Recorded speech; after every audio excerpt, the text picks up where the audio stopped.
These are the Fantasy Facts presented by Gridiron Experts with your hosts, Pat Loftus and Seth Keller. Welcome back, everybody. As you will see tonight, it is just me, your good pal at Dynasty_Pat. Seth is out doing whatever he's enjoying his Tuesday night. So it's me for the duration of the evening talking NFL cut day. Lots of big things happening today, so we'll get right to it. First, give the show a follow at GX Fantasy Facts. Second, F the at-home dad. Don't forget, give me a follow at Dynasty_Pat. A couple of promos I want to discuss as well before we get down to it. The first is our promo with Viridian Global. Use the code FAQS, that's FAQS at checkout.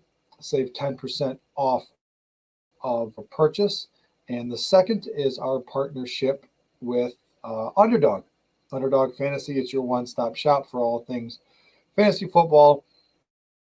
Make sure the promo code FAQS, that's FAQS, and get a free $25 when you sign up and when you use that promo code. Again, that promo code is FAQS. And you can follow our show, Seth and I, eventually, I'll get on there, and we will do a weekly best ball draft on Tuesdays around lunchtime. Seth usually gets them going around 12 o'clock on Tuesdays.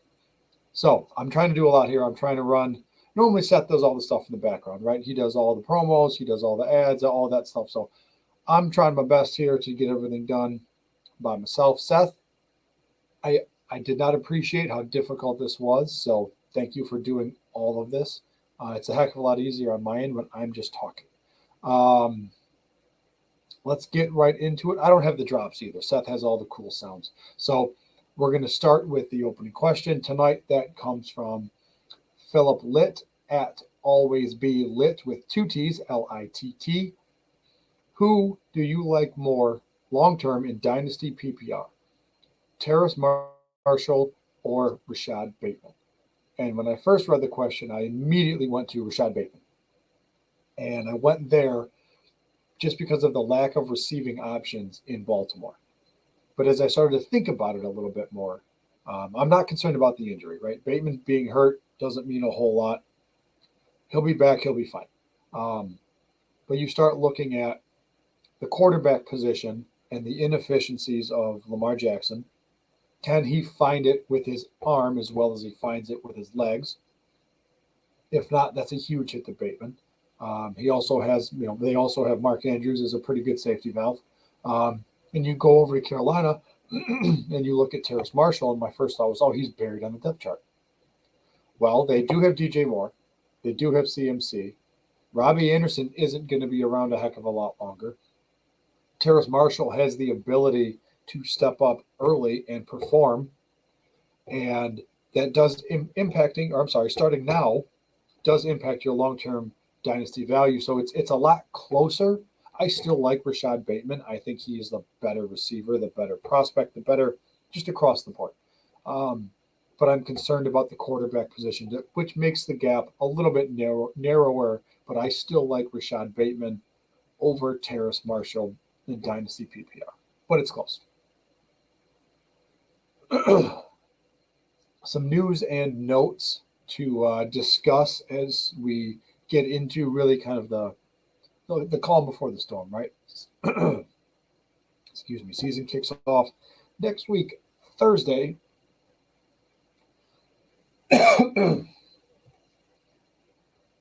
So I will be right back.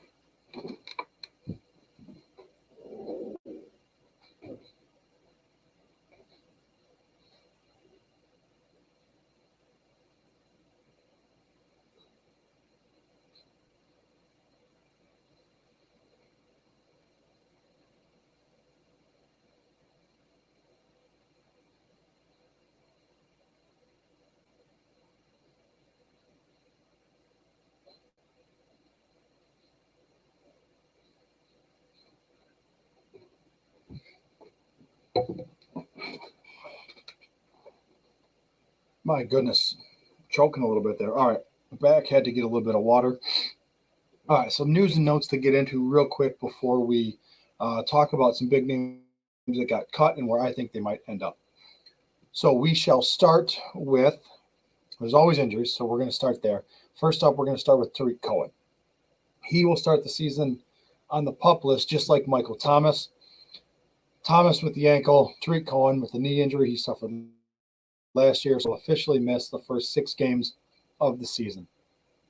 News out of San Francisco, Brandon Ayuk is dealing with a slight hamstring issue. Not too concerned there. Kyle Shanahan said no worries. He should be good to go for week 1. The big news comes out of Baltimore in what is a horrible injury and a horrible blow to J.K. Dobbins. Torn ACL. He was officially placed on the IR today.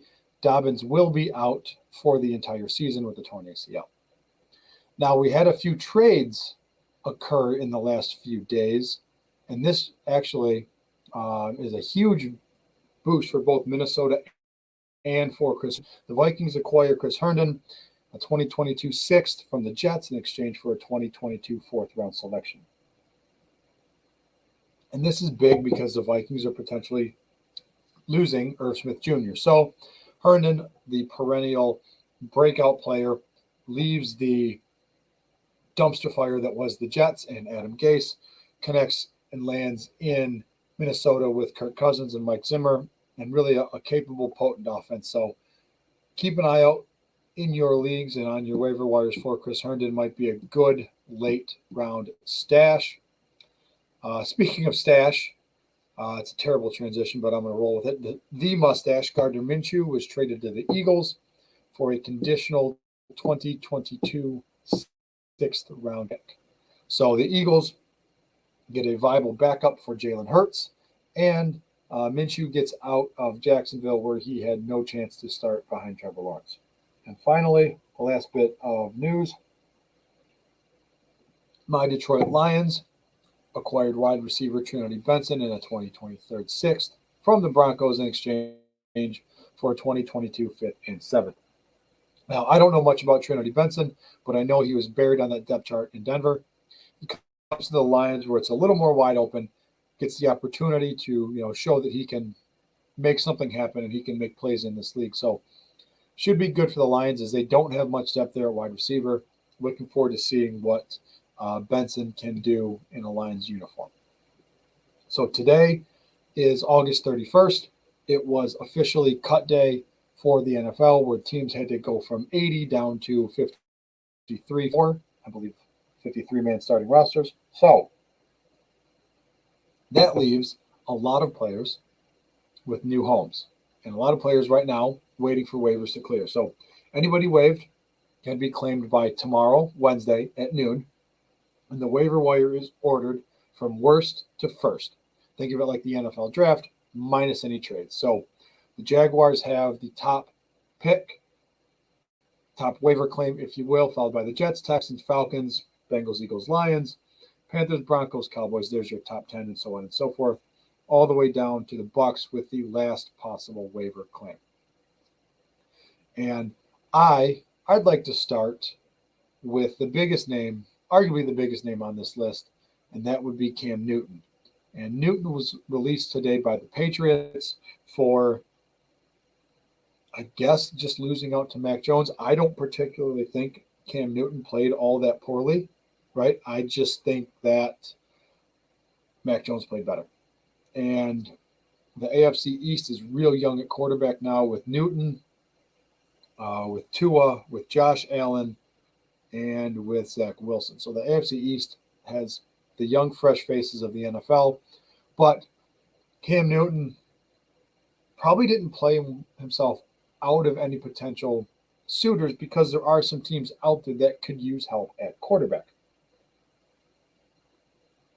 And we're looking at you, Houston, because I think he'd be a great fit for the Texans. I wouldn't be surprised if he ends up in the division if he goes to Miami, because they can use a backup behind Tua. Again, the Dolphins are kind of in that window where they are a playoff contender. Brian Flores hasn't expressed the utmost confidence in Tua. So they're in that win now mode. So Cam Newton could provide some value there.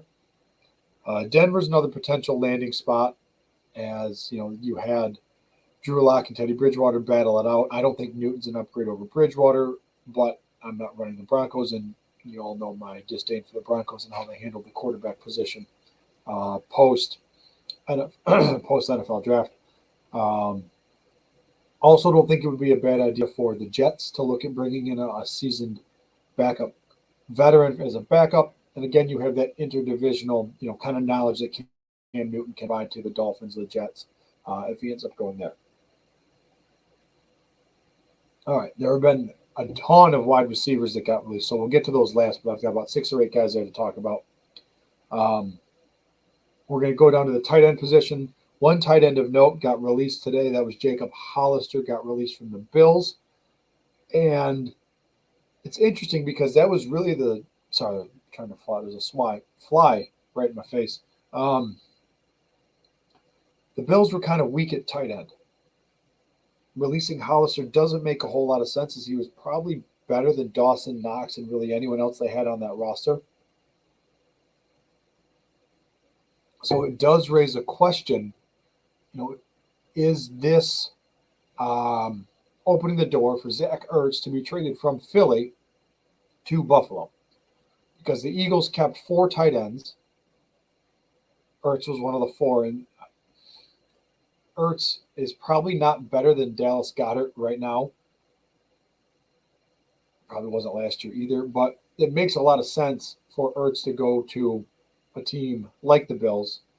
He is still capable enough of playing well in this league.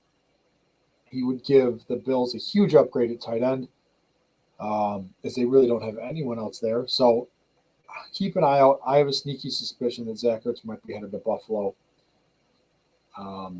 Granted, they're late on waiver claims. They're 30th, but crazier things have happened.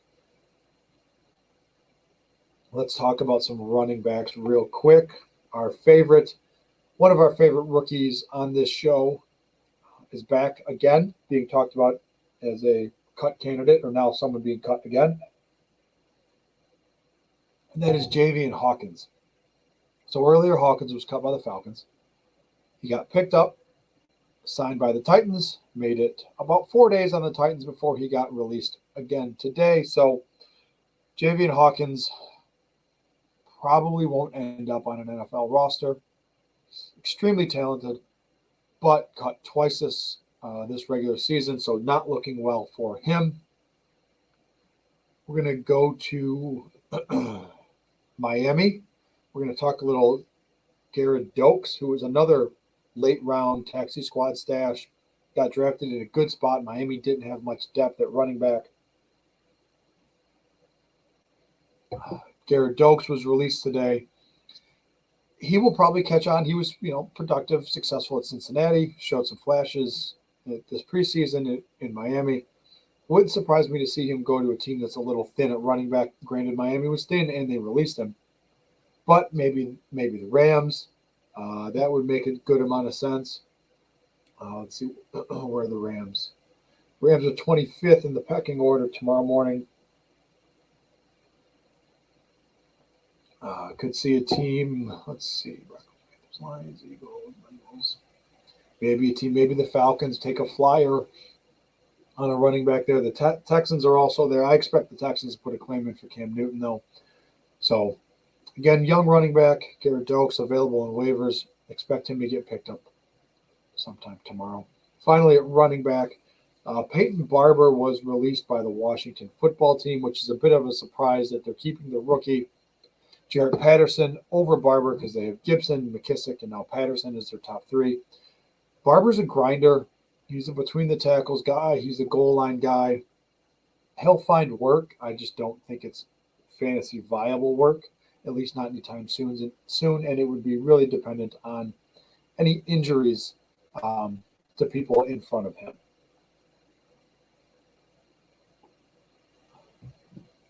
So now we get to talk wide receivers, because there were a lot of wide receivers released today. And I'm going to hit on 1, 2, 3, 4, 5, 6, 7 of them. And we'll just start at the top here with Keyshawn Johnson, released from Arizona. Never really got much of a chance there, I feel like. And then with Arizona breeding this offseason, having Hopkins, having Green, having Kirk, there just wasn't much space for Keyshawn Johnson. Our talented kid, there are a ton of wide receiver, needy teams that could use some depth at wide receiver. I'm going to say this team a lot because they are one of the more wide receiver needy teams. But I'm looking at the Green Bay Packers. And I will probably link every single one of these wide receivers to the Packers because they need some wide receiver help because they also released ESB. I'm not going to talk too much about him, but the Packers released ESB. So there's not much in the wide receiver room in Green Bay outside of Devontae Adams, outside of Allen Lazard, and now the rookie Amari Rodgers. So I would look for Green Bay to put a waiver claim in on one of these wide receivers in the hopes that they will fall, down to the 29th spot.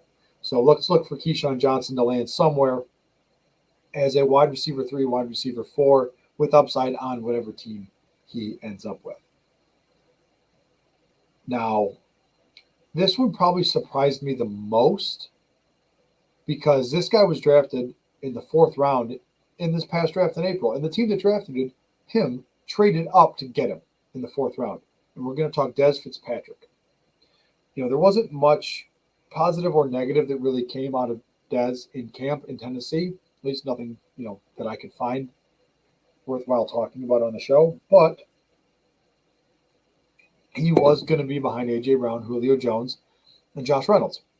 But still, as a rookie wide receiver whose team invested and traded up 4th-round draft capital to get you, it's surprising to see him cut. Again, you start linking him to some wide receiver needy teams. You start looking at teams, again, like the Raiders. I'll get to them a little bit later. But you got the Raiders. You've got probably the Colts, T.Y. Hilton. I didn't talk about this. T.Y. Hilton is going to miss some time with an injury. Again, Green Bay. So you have 3 or 4 wide receiver needy teams picking relatively high, 15, 16, 18 in the waiver claim. Again, I would expect one of these guys to get claimed or try to get claimed by one of those teams. Travis Fulgham was released by the Eagles. The Eagles' leading wide receiver last year got released today. I'd love to see him return to Detroit. Detroit's 7th in waiver standings. It wouldn't surprise me to see them put a waiver claim in because they also released a wide receiver of their own in Rashad Perriman, and we covered Perriman on the show last week. So I won't get too much into that, but Perriman was cut. So look for the Lions to put in a waiver claim for one of these guys as well because there's not much behind Ty Williams, Quintez Cephas, Amon-Ra St. Brown, and T.J. Hawkinson. So look for the Lions to make a claim there. On one of these guys, I wouldn't mind it being Travis Fulgham. Let's go out to Las Vegas. John Brown actually asked for his release and was granted his release. So he was released by the Raiders earlier today by the 4 p.m. deadline. Another guy, he's a vet, bounced around a little bit, 31 years old, might be the end of the line for John Brown. But again, there are wide receiver needy teams in the, I don't see a team like the Lions, right, spending a waiver claim on John Brown. They could go someone younger. And even Dan Campbell has come out and said, like, hey, we want guys that are younger, that we can mold, that we can, kind of groom to build this team, right? We want to start building this team up, and we're going to do it with young guys, not veterans. So John Brown could end up on a team. Maybe he won't get claimed. Maybe he gets signed a couple weeks into the season if somebody gets hurt. But there are some teams down at the bottom of the waiver claim here. Again, Green Bay, the Saints, the Ravens. Use an extra wide receiver, an extra veteran presence in the locker room like a John Brown. Houston, I don't understand this one, but Houston waived Kiki Kuti today. Another younger wide receiver, other than Nico Collins and Brandon Cooks, there isn't much in Houston. So waiving Kuti is a bit of a surprise, as he was a relatively young, relatively productive wide receiver for the Texans. You have a hard time putting him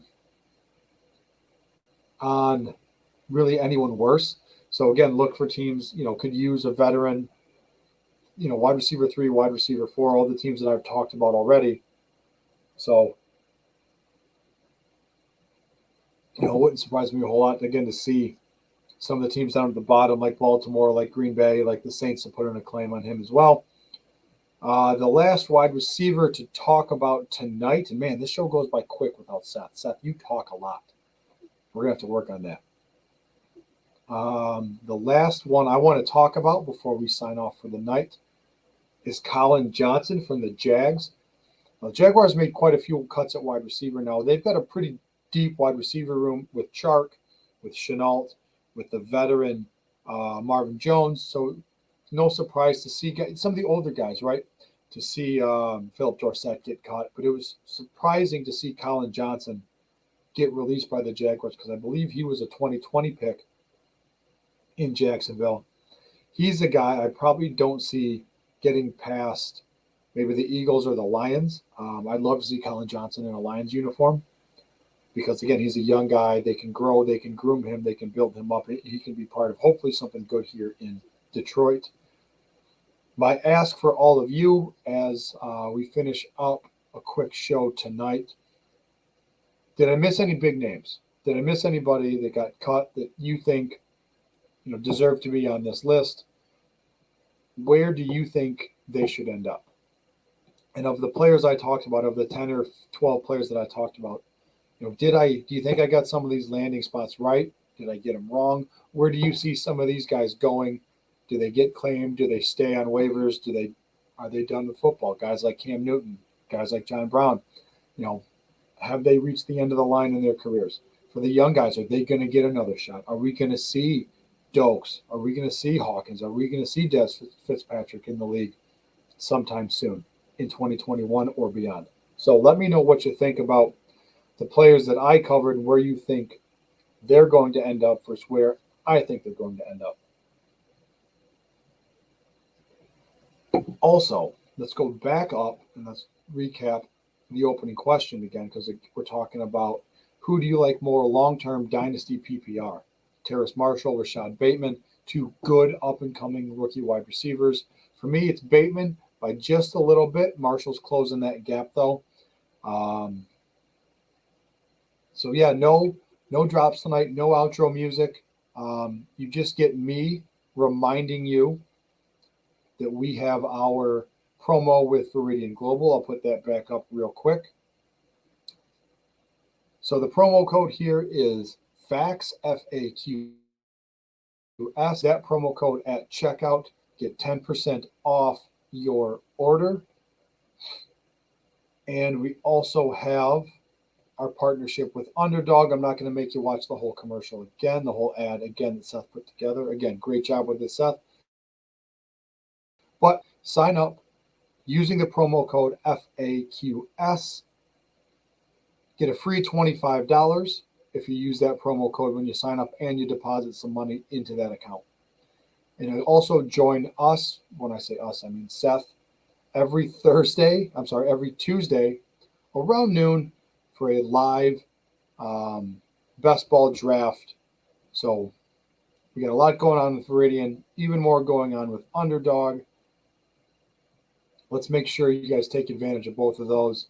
And again, let's talk guys that got cut, where they might end up. Am I right? Am I wrong? Please let me know either from the show, which is at GX Fantasy Facts, or me at Dynasty_Pat, or you can even bug Seth tonight. I don't know where he is, but give him a shout out as well at FF, the At Home Dad.